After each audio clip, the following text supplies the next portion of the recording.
Police भरती 2026 ची तुम्ही तयारी करत आहात आणि पोलीस भरतीमध्ये तुम्हाला लागायचं स्वप्न आहे, परंतु तुम्हाला एक पॅटर्न कळायला पाहिजे. जर तुम्ही फिजिकल क्वालिफाय झाले तर पीवायक्यू क्वेश्चन सोडवणं खूप महत्वाचं आहे. 2024 चे पीवायक्यू क्वेश्चन आपण घेऊन आलेलो आहे मराठीचे. मराठीमध्ये कशा पद्धतीने प्रश्न विचारलेले होते, किती गोंधळात विद्यार्थ्यांना पडले होते, असे प्रश्न आपण आजच्या व्हिडिओच्या माध्यमातून पाहणार आहोत.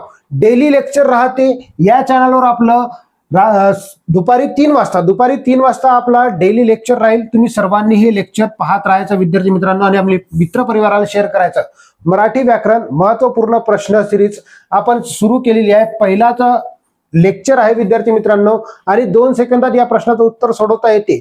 आणि यासाठी तुम्हाला जर तयारी करायची असेल पोलीस भरतीसाठी तर तुम्हाला ऍप्लिकेशन डाउनलोड करायची आहे. ऍप्लिकेशन डाउनलोड करायची आहे गुगल प्ले स्टोर वरून किंवा या व्हिडिओच्या कमेंट बॉक्समध्ये किंवा डिस्क्रिप्शन बॉक्समधून तुम्ही ऍप्लिकेशन डाउनलोड करू शकता. गुगल प्ले स्टोरवर गेले तर अँबिशन अकॅडमी पुसत सर्च करा, तिथून तुम्ही ऍप्लिकेशन डाउनलोड करू शकता. आपला लोगो दिसेल तिथून डाउनलोड करा आणि जी बॅच पाहिजे ती बॅच तुम्ही घेऊ शकता. विद्यार्थी मित्रांनो चला तर वेळ वाया घालवता चालू करूया आपल्या सेशनला. पहिलाच प्रश्न तुमच्या स्क्रीनवर आहे. काय म्हटलेलं आहे? संप्रदान हा प्रमुख कारकार्थ असलेला नामाची विभक्ती कोणती? विभक्तीचा चार्ट तुम्हाला संपूर्ण आला पाहिजे, कारण विभक्तीवर तुम्हाला प्रश्न विचारलेला आहे. मग संप्रदान कशात येते तर हे कळायला पाहिजे. इथं लक्ष द्या. प्रथमा, शॉर्टकट सांगतो, द्वितीया, तृतीया,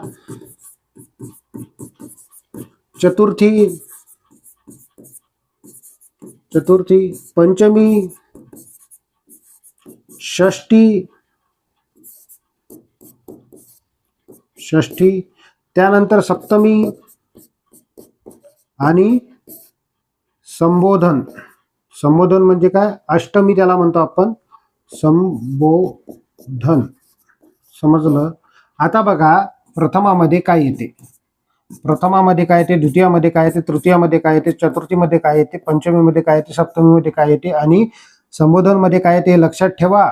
आता बघा या चार्टवर प्रश्न विचारते प्रथमा आहे की द्वितीय आहे की तृतीय आहे. मग या कारकार्थाचा चार्ट बघा, सलाते सलानाते हे तुम्ही नंतर लक्षात ठेवा, पण मी तुम्हाला सांगतो. प्रथमामध्ये येईल कर्ता, नंतर येईल कर्म, त्याच्यानंतर येईल करण, कर्ता कर्म करण, संप्रदान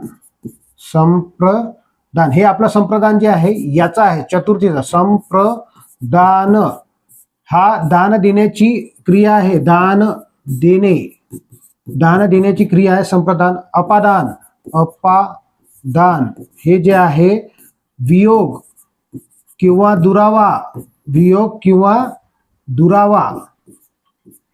दुरावा यासाठी पंचमी उन्हून हा प्रत्यय लागत असतो. षष्ठी म्हणजे संबंध, सप्तमी कर्ता कर्म करण संप्रदान अपादान संबंध अधिकरण. सप्तमी म्हणजे काय? अधिकरण. आणि अष्टमी म्हणजे होते हाक. तर हा एवढा चार्ट जरी लक्षात ठेवला तरी तुम्हाला बरेचसे प्रश्न सुटतील विद्यार्थी मित्रांनो. आपल्या प्रश्नाचं उत्तर काय आहे तर हे काय आहे? संप्रदान, दान देण्याची वृत्ती मागली जाते. तर आपल्या प्रश्नाचं उत्तर ऑप्शन क्रमांक डी. आपल्या प्रश्नाचं उत्तर आहे. अशा पद्धतीने आपण या प्रश्नाला सोडवलं आहे. समोरचा प्रश्न बघा काय म्हटलेला आहे.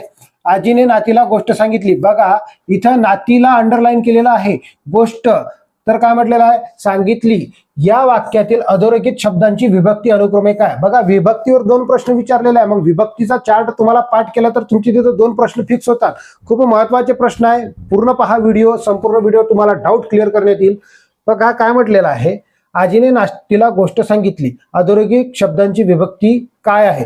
तर विभक्ती दिली. इथं कन्फ्युजन मॅटर आहे. कशा पद्धतीने सोडवणार? सर्वप्रथम तुम्ही कर्ता ओळखायचं शिका. कर्ता म्हणजे काय? कर्ता कसा ओळखतात? कायने प्रश्न, कोणने प्रश्न विचारायचा, कशाने?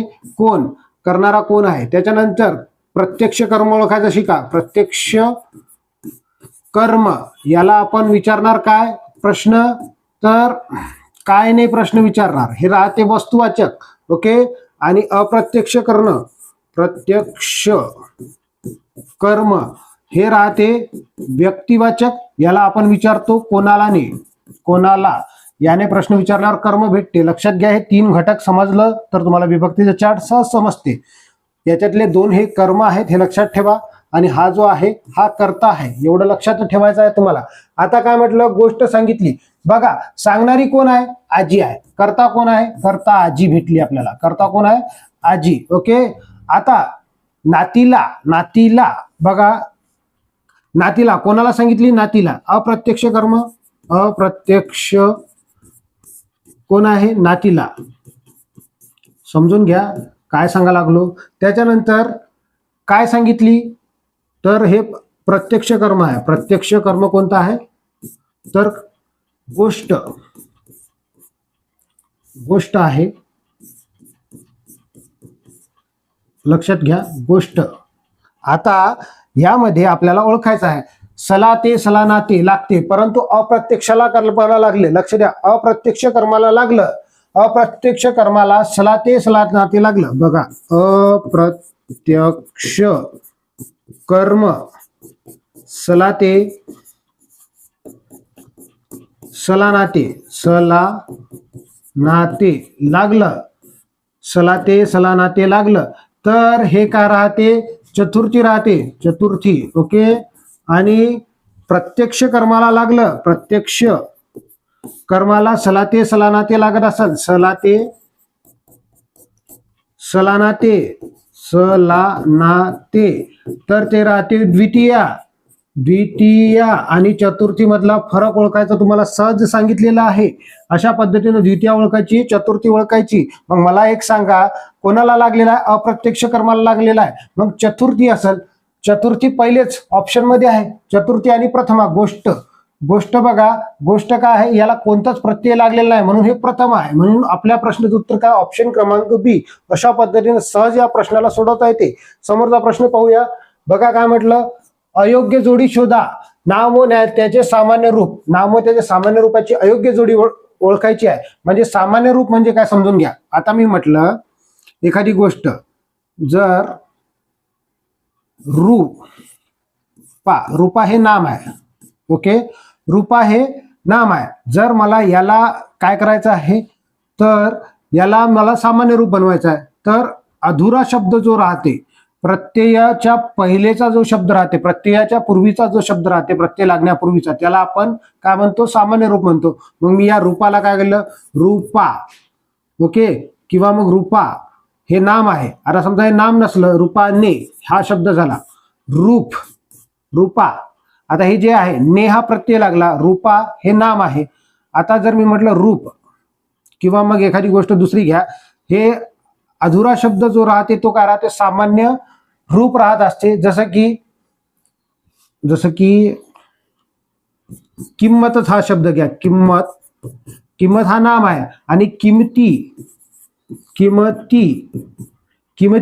आणि हे ला लावलेला आहे, किमतीला. बघा इथं किमतीला लावलेला आहे, किमतीला. आता हे ला प्रत्यय लागण्यापूर्वी जो शब्द राहते किमती, तर हा काय राहते, किमती राहते सामान्य रूप. वाट पासून वाटे तयार होते, हे बरोबर आहे, हे बरोबर आहे. अयोग्य जोडी विचारलेली आहे. कवितेचा प्रत्यय लागलेला आहे. इथं बघा, इथेही प्रत्यय लागलेला आहे, इथेही प्रत्यय लागलेला आहे. याच्या पूर्वीचा जो शब्द राहते, याला सामान्य रूप म्हणतो. या प्रश्नाचं उत्तर आहे धनकोस. धनकोस अयोग्य जोडी आहे. ओके. समजलं, धनकोस समजलं का. चला, त्यानंतर चौथा प्रश्न, ती चालाक मुलगी आहे. यातील सर्वनामाचा प्रकार ओळखा. तिचा सर्वनाम ओळखायचा आपल्याला. सर्वनाम ओळखायचा कशा पद्धतीने ओळखणार, तर दर्शक सर्वनाम आहे हे. दर्शक सर्वनाम, जी वस्तू जवळची किंवा दूरची, जवळचे आणि दूरचे सर्वनाम असतात. जवळचे काय आहे, हा, ही, हे, हा, ही, हे, ह्या. ओके. दूरचे सर्वनाम कोणते आहे विद्यार्थी मित्रांनो, दूरचे सर्वनाम तो, ती, ते, त्या. आता वस्तू किंवा घटक दाखवण्यासाठी आपण जो सर्वनाम वापरतो त्याला काय म्हणतो, दर्शक सर्वनाम. मग याच्यामध्ये तो, ती, ते, त्या आलेला आहे. आपण एखादी मुलगी दाखवत आहोत, ती मुलगी चालाक आहे असं म्हणत आहोत, आपण दाखवत आहोत दुसऱ्याला कोणाला तरी, याच्यातून हा अर्थ निघत आहे, म्हणून हे दर्शक सर्वनाम आहे. ओके. दर्शक सर्वनाम आहे, लक्षात ठेवायचं. अशा पद्धतीने या प्रश्नाला सोडवू शकता. बघा, त्याच्यानंतर पाचवा प्रश्न आहे, स्वतः जाऊन आलात हे बरे झाले या वाक्यातील अधोरेखित सर्वनामाचा प्रकार ओळखायचा. अधोरेखित म्हणजे स्वतः. मग आता कोणाला म्हणा लागलो, एक जनरल गोष्ट, बोलणारा व्यक्ती प्रथम पुरुष असतो, म्हणजे मी, आम्ही, आपण, हे जे झाले प्रथम पुरुषवाचक.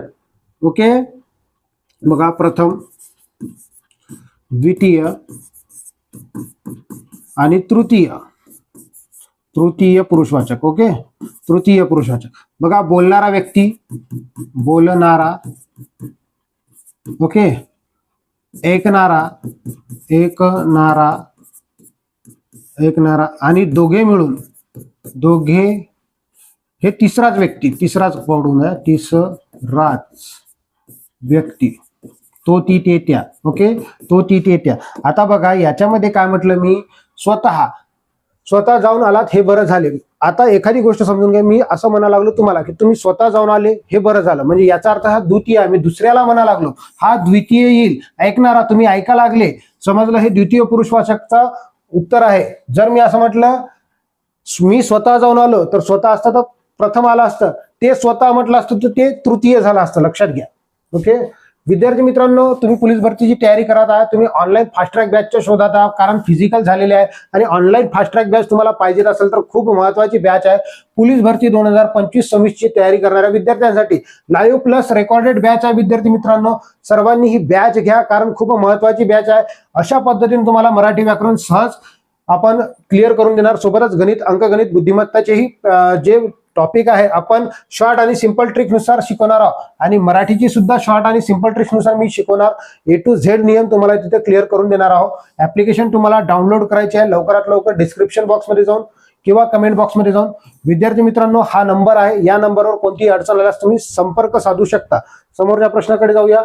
बघा काय म्हटलं, तर ती सुंदर खेळते या वाक्यातील सुंदर या शब्दाची जात कोणती? नाम आहे, विशेषण आहे, क्रियाविशेषण आहे, धातू साधित आहे. ज्याही विद्यार्थ्याला प्रश्नाचं उत्तर येत असेल कमेंट बॉक्समध्ये टाकायचं का.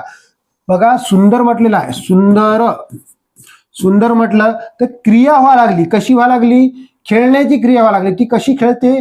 चांगली खेळते, सुंदर खेळते अशी म्हणा लागलो तर हे क्रियाविशेषण आहे. एखाद्या क्रियेबद्दल अधिकची माहिती देऊन त्या क्रियेबद्दलची व्याप्ती मर्यादित करणाऱ्या शब्दाला आपण काय म्हणतो? क्रियाविशेषण असं म्हणत असतो.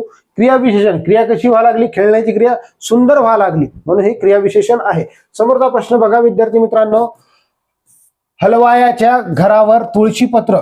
हलवायाच्या घरावर तुळशीपत्र या म्हणीचा अर्थ काय? बघा, आरोग्यासाठी गोड खाणे सोडून देणे. श्रीमंत माणसाला आयुष्यात अचानकपणे मोठे संकट येणे. त्याच्यानंतर स्वतःस झळ लागू न देता परस्पर दुसऱ्याची वस्तू तिसऱ्याला देणे. त्याच्यानंतर चौथा आहे श्रीमंताच्या घरी अचानक गरिबी येणे.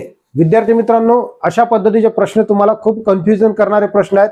हे प्रश्न जर तुम्हाला आवडत असतील तर लाईक करून शेअर करा, आणि आपल्या मित्रपरिवाराला शेअर केल्याच्या नंतर तुम्ही चॅनलला सबस्क्राईब करून घ्या, कारण खूप महत्त्वाचे प्रश्न आपण इथं घेऊन येत असतो. तर आपल्याला म्हणी हेही पाठ करायचे आहे. वारंवार विचारलेले प्रश्न आहेत, कशा पद्धतीने सोडवणार? तर बघा, सहज गोष्ट आहे, काहीतरी अर्थ जे निघते अर्थपूर्ण राहते, म्हणून या स्वतः झळ न लागू देता परस्पर दुसऱ्याची वस्तू तिसऱ्याला देणे. एखाद्याची वस्तू आपण जर समजा एखादी गोष्ट आणली, दुसऱ्याची आणली, ते तिसऱ्याला देऊन टाकली, याला काय म्हणतो आपण? तर हलवायाच्या घरावर तुळशी पत्र. अशा पद्धतीने हे तिसरं आपल्या प्रश्नाचं उत्तर आहे. 8व्या क्रमांकाचा प्रश्न काय? त्याने अभ्यास केला या वाक्यात चालू वर्तमान काळात रूपांतर करा. त्याने अभ्यास केला, चालू वर्तमान काळात रूपांतर करायचं आहे. करत आहे अशा पद्धतीनं पाहिजेत आपल्याला. करत आहे कुठे चेक करा पटकन. करत आहे ऑप्शन क्रमांक A, तो अभ्यास करत आहे. वर्तमान काळ चालू, एखादी क्रिया चालू आहे आणि वर्तमान काळात आहे. मी तुम्हाला शिकवत आहे, तुम्ही शिकत आहात. हे काय झालं? तर हे झालेलं आहे त्याने, म्हणजे वर्तमान काळ, चालू वर्तमान काळ. डायरेक्टली आपल्या प्रश्नाचं उत्तर करत आहे याच्यावरून समजून जाते. ओके, समोरचा प्रश्न पहा. प्रश्न क्रमांक 9, मी दररोज शाळेला जातो. मी दररोज काय आहे? दररोज काय? एखादी क्रिया दररोज व्हावं लागली, सातत्य व्हावं लागली, डेली व्हावं लागली. समजा सातत्य दर्शक आहे, सरळ दररोज सातत्य दर्शक क्रियाविशेषण अव्यय. प्रश्न वाचायचंही काम नाही, सहज या प्रश्नाचं उत्तर सोडवता येते. समोर बघा, उंदीर बिळातून बाहेर आला या वाक्यातील अव्ययाचा शब्दयोगी अव्ययाचा प्रकार ओळखा. बिळातून, उन्हून. बघा, उन्हून हा प्रत्यय लागलेला आहे, आणि एखादी क्रिया गतीमध्ये आहे. गतीमध्ये तो बाहेर आला म्हणजे याचा क्रिया चालू आहे, गती व्हायला लागली आहे की नाही, मग गतिवाचक आहे.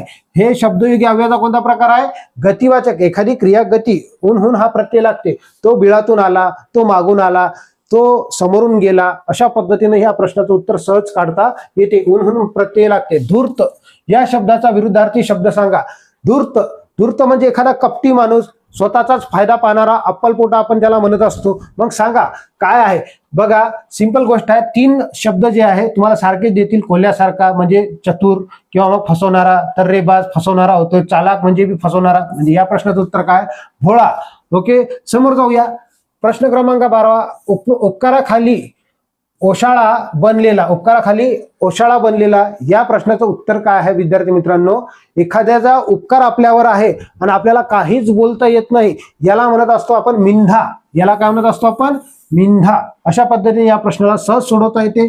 बघा 13वा प्रश्न. पुढीलपैकी फारसी शब्द कोणता किंवा पारसी शब्द कोणता आहे? त्याला साधित शब्द आपण म्हणत असतो. ओके, तर कोणता आहे? चिटणीस. चिटणीस हा शब्द काय आहे? नीस हा प्रत्यय लागते पहा. नीस. फडणवीस. ओके, नीस किंवा वीस अशा पद्धतीचे हे शब्द लागतात. मग हे फारसी शब्द आहे. फडणवीस बी जर आला, खूप वेळेस विचारलेला आहे, फडणवीस हा शब्द कोणता आहे? तर पारसी शब्द आहे. समोरचा प्रश्न पाहूया. 14व्या क्रमांकाचा. सर्वच्या सर्व गण हे य असणारे वृत्त कोणते? य असणारे. आता य असणारे वृत्त कोणते आहे? 4 वेळा य येते. 4 वेळा य गण येते. य य य आणि य असे 4 वेळा गण येते. ते जे आहे भुजंग प्रयाताचं वाक्य आहे. बघा, भुजंग प्रयात हे वृत्त आहे. समजलं? भुजंग प्रयात ज्याच्यामध्ये 4 य येते. बघा त्याच्यानंतर 15वा प्रश्न. उठ पुरुषोत्तमा, वाट पाहे रमा, गावी चंद्रमुख मुख चंद्रमा सकळांस काशी. ओके, अशा पद्धतीचा हा प्रश्न आहे आणि हे अलंकार ओळखा प्रश्न आहे. ज्या वेळेस उपमेय आणि उपमान एकच असते, उपमेय आणि उपमान एकच असते, त्याला काय म्हणत असतो? रूपक अलंकार म्हणत असतो. मग हे उपमेय रूपक अलंकाराचं उदाहरण आहे. रूपक कोणता? तर बरोबर आहे, रूपक अलंकाराचं उदाहरण आहे. अशा पद्धतीने विद्यार्थी मित्रांनो आपण 15 प्रश्न पाहिलेला आहे. जर हे प्रश्न तुम्हाला आवडले असेल तर व्हिडिओला लाईक करा. चॅनलवर नवीन आले असाल तर चॅनलला सबस्क्राईब करा.